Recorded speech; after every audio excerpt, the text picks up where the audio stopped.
today we will discuss about the crystal field theory.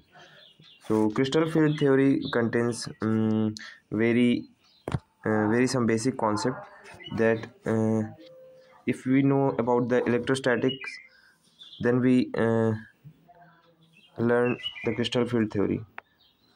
Because it is very complicated theory, so for learning easily we just consider the electrostatic model of this field theory. सो जैसे ही हम लोग इस electrostatic model के द्वारा crystal field theory को समझने का try करते हैं, उसमें हमें पता होता है कि ये बेस्ड है किस पे, इलेक्ट्रोस्टैटिक मॉडल्स पे, जिसमें कि क्या है, कंसीडर किया जा रहा है मेटल को कैटायन की तरह और जो लिगेंड है वो एनायन की तरह। अब हम लोग जानते हैं जब कैटायन और एनायन पास पास होते हैं तो क्या करते हैं, अट्रैक्ट करते हैं, but if the complex is there then they will repel be each other, क्योंकि एक मेटल तो होता नहीं वहाँ पे, तो वहाँ पे मेटल मेटल आपस में रिपेल करते हैं और लिगेंड लिगेंड आपस में रिपेल करते हैं।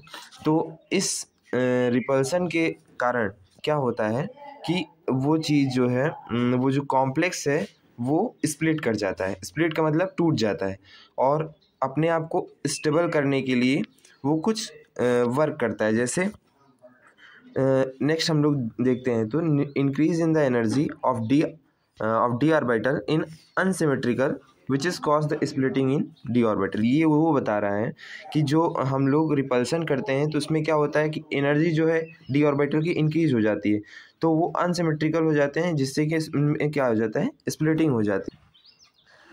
अब ये चीज़ हम समझ चुके हैं कि स्प्लिटिंग क्यों हो रही है, क्योंकि रिपल्सन हो रहा था। अब उसके बाद नेक्स्ट हम देख रहे हैं तो यहाँ पे क्या है, nature of splitting. Nature of splitting किस पे डिपेंडेंट होता है, वो टाइप ऑफ अटैक पे डिपेंड होता है। किसके अटैक पे, लिगेंड यानी कि कैटायन के अटैक पे डिपेंड करता है कि कैसा कैसा स्प्लिटिंग होगा, है ना। तो first we discuss about the splitting of octahedral complex. अगर आपको बेसिक नॉलेज इलेक्ट्रोस्टैट्स की भी है तब भी आप ये CFT को समझ सकते हैं, ठीक है। ये एक इम्पॉर्टेंट टॉपिक है जिसमें कोऑर्डिनेशन कंपाउंड का, जिसमें से एक important question as per syllabus वो आ सकता है या पूछा जा सकता है। तो अगर हम बात करें स्प्लिटिंग ऑफ ऑक्टाहेड्रल का, हम लोग जानते हैं कि कॉम्प्लेक्स कई तरह के होते हैं। अगर लिगेंड 6 हैं तो उसमें कैसा कॉम्प्लेक्स बनेगा, ऑक्टाहेड्रल कॉम्प्लेक्स बनेगा, जिससे कि क्या होगा, बेसिकली हम लोग ये समझ रहे हैं ना, उतना डेप्थ में नहीं जा रहे हैं। तो उसमें क्या होगा, हमारे पास क्या है, हमारे पास एक डी ऑर्बिटल है जो कि थोड़ी सी एनर्जी लेके कहाँ पे जा रहा है, एक स्प्लिटिंग एनर्जी, जहाँ पे वो इमेजिनरी स्फीयर फील्ड बना रहा है। इमेजिनरी स्फीयर फील्ड का मतलब होता है जहाँ पे मेटल होता है और उसके साथ कई सारे लिगेंड अटैच्ड होते हैं, जैसा कि हमने यहाँ पे देखा, क्योंकि मेटल जो है अप्रोच करता है लिगेंड के पास, तो उस वजह से ही वो दोनों अट्रैक्ट करते हैं, फिर उन्हीं में रिपल्सन होता है। तो मेटल को किसने घेर रखा है, यहाँ पे लिगेंड्स ने घेर रखा है, जिससे क्या हुआ, अब यहाँ पे पहले तो अट्रैक्शन हुआ, बट बाद में क्या हुआ, रिपल्सन। ईजिली समझने के लिए बोल रहा हूँ मैं, बट ऐसा कुछ हो नहीं रहा है, पर ठीक है। तो क्या हुआ कि ये जो हमारे पास डी ऑर्बिटल था वो क्या कर गया, स्प्लिट कर गया। पहले हमारे पास डी में कितने होते हैं, 5, तो 5 में नीचे कितने बच गए, 3, जिससे कि स्प्लिट होके जो 2 हैं वो ऊपर चले गए। ये ऊपर क्यों चले गए हैं, इसका एक अच्छा खासा रीज़न है, क्योंकि यहाँ पे अगर हम लोग एक्सिस की बात करें, एक्सिस में क्या होता है, हमारे पास डी ऑर्बिटल में अलग अलग एक्सिस होती हैं, ठीक है। तो उतना डेप्थ में ना जाके हम लोग डायरेक्टली ये जानेंगे कि जो T2G ऑर्बिटल्स होती हैं वो लो एनर्जी लेवल पे होती हैं, और जो TEG ऑर्बिटल्स होती हैं वो कहाँ होती हैं, हायर एनर्जी में होती हैं।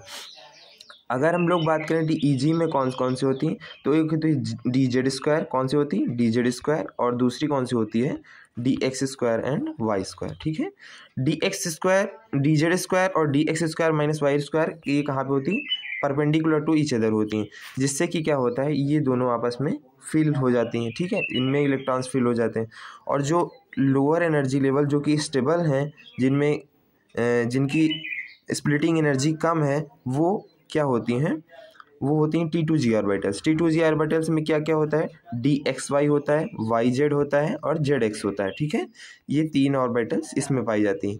ये मैं आपको डी ऑर्बिटल की जो 5 वो होते हैं ऑर्बिटल्स, उनकी सिमेट्री या उनकी एक्सिस को बता रहा हूँ इसमें।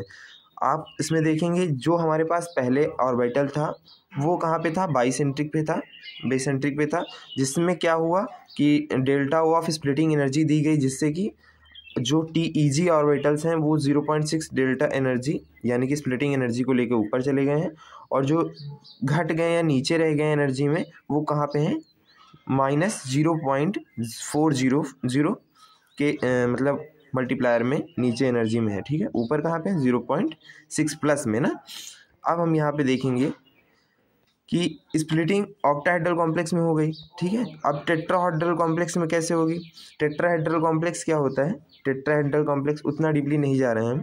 टेट्राहेड्रल कॉम्प्लेक्स ऐसे कॉम्प्लेक्स होते हैं जो DsP2 हाइब्रिडाइजेशन शो करते हैं, ठीक है। ऐसी हाइब्रिडाइजेशन हम लोग अगर पहले के लेक्चर्स लेते तो उसमें हमें पता होता कि जो टेट्राहेड्रल कॉम्प्लेक्स होते हैं वो sp3 हाइब्रिडाइजेशन शो करते हैं, sp3 हाइब्रिडाइजेशन शो करते हैं, जिनमें क्या होता है, sp3 हाइब्रिडाइजेशन का मतलब समझ रहे हैं आप लोग। sp3 हाइब्रिडाइजेशन का मतलब है number of CN, coordination number कितना होगा उनका 4 होगा, ठीक है। जिसमें number of vacant orbital participating in hybridisation कितने होंगे, 4 उसमें भी होंगे, ठीक है। क्योंकि जितने आपके पास कोऑर्डिनेशन नंबर होंगे उतने ही आपको वैकेंट ऑर्बिटल मिल पाएंगे ना। इसमें क्या होता है देखिए, पहले तो हमारा जो D ऑर्बिटल है वो कहाँ पे होगा, बेरिसेंट्रिक पे होगा, जहाँ पे एनर्जी कितनी होगी 0 होगी।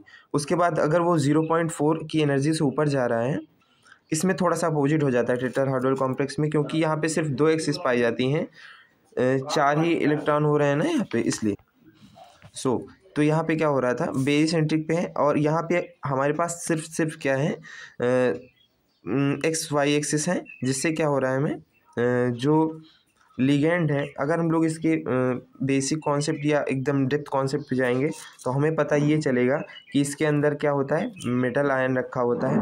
मेटल आयन के चारों तरफ से क्या अटैक कर रहे होते हैं, लिगेंड, ठीक है। लिगेंड अगर क्यूब के, ये हमारा क्यूब होता है, ठीक है, अगर क्यूब के हमारे चारों तरफ से अटैक कर रहे हैं तो वहाँ पे जो हमारे पास x² एक्सिस है और y² एक्सिस है, ये वाली एक्सिस, ये कहाँ पे रहती है, ये एकदम फेस सेंट्रिक होती है। फेस सेंट्रिक का मतलब यहाँ पे है ना, तो इसकी वजह से इनकी एनर्जी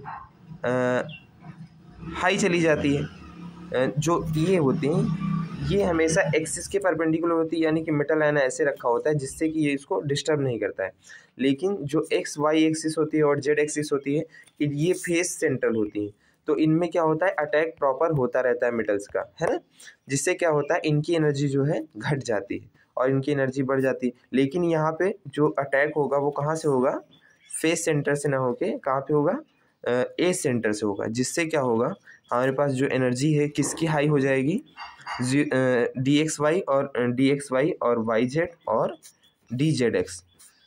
क्योंकि यहाँ पे टाइम का अभाव है इसलिए मैं यहाँ पे जल्दी कवर करने का ट्राई कर रहा हूँ। 10 मिनट में सोच रहा हूँ कि कॉम्प्लेक्सेस के एनर्जी को मैं, स्प्लिटिंग एनर्जी को समझा दूँ, क्योंकि अगर डिटेल लेक्चर आएगा तो वो करीबन आधा घंटे का होगा। जो लोग रिवाइज कर रहे हैं उनको याद होगा। तो क्या हुआ यहाँ पे, अब स्प्लिटिंग ऑफ टेट्राहेड्रल कॉम्प्लेक्स हो गया, जिसमें क्या होगा, TE2G की क्या होगी, ऊपर होगी एनर्जी 0.4 से, और जो EG होता है Z² और DX² Y², उसकी लो एनर्जी होगी किसके, 0.6 से, ठीक है। अब नेक्स्ट हमारे पास क्या है, स्क्वायर प्लेनर के क्रिस्टल फील्ड थ्योरी में स्प्लिटिंग।